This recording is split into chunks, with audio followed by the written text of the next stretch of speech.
जय जय शंकर हर हर शंकर जय जय शंकर हर हर शंकर. శుభోదయం. ఆదిశంకరులు ఒక మత గురువుగానే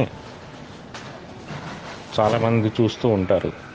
కానీ మనం తెలుసుకోవాల్సిన ఒక ముఖ్యమైన విషయం ఏంటంటే వారు చాలా గొప్ప జాతీయ సమైక్యతావాది. ఆదిశంకరులు 7వ శతాబ్దంలో పుట్టారు. ఆయన పుట్టినప్పుడు దేశం యొక్క పరిస్థితిని గమనిస్తే అప్పుడు బౌద్ధం ప్రబలుతూ ఉన్నది.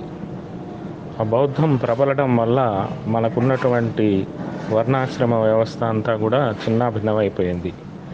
దాంతో అందరూ ఎవరి పనులు వాళ్ళు మానేసి ప్రతి వాళ్ళు అహింస, ప్రేమ, ధ్యానము అంటూ వాళ్ళు ఆరామాల్లో తమ చేస్తున్నటువంటి పనులన్నీ మానేసి ప్రతి వాళ్ళు కూడా శాంతి కోసం అని చెప్పి ఈ ధ్యాన మగ్నులై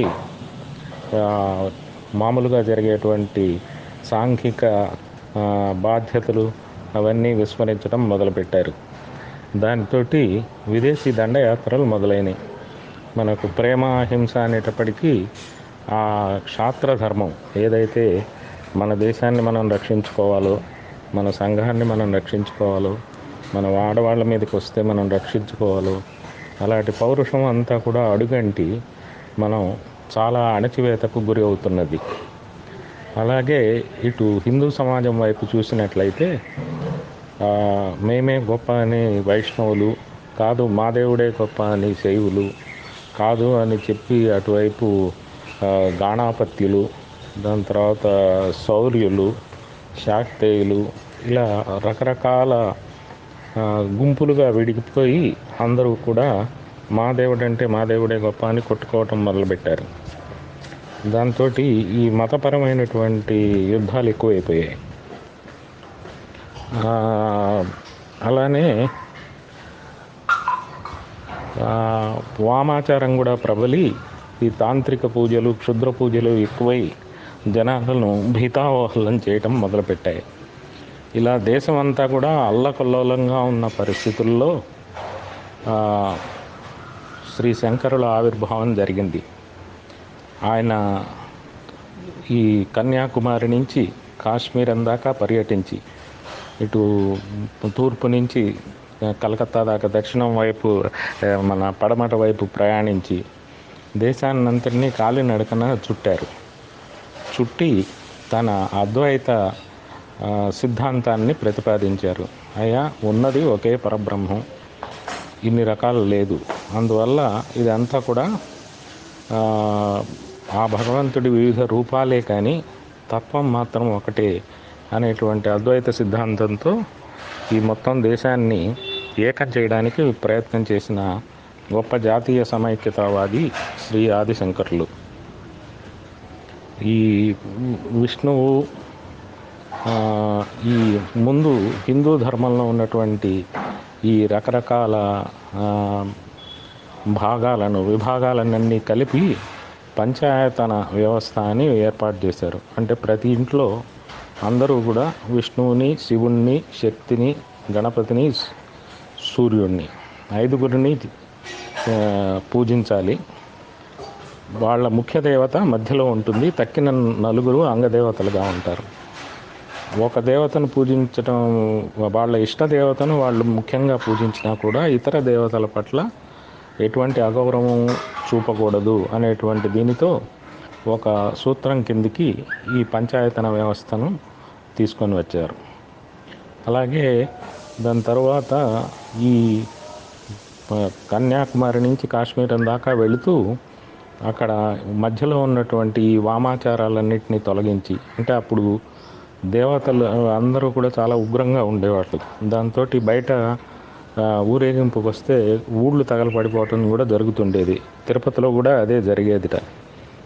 ఉన్నటువంటి ఉగ్ర యంత్రాలన్నింటినీ తీసేసి ఆయన తర్వాత మంగళకరమైన యంత్రాల ప్రతిష్టాపన చేసి వాళ్ళందరినీ కూడా ప్రేమమయమైనటువంటి దేవతలుగా మార్చారన్నమాట.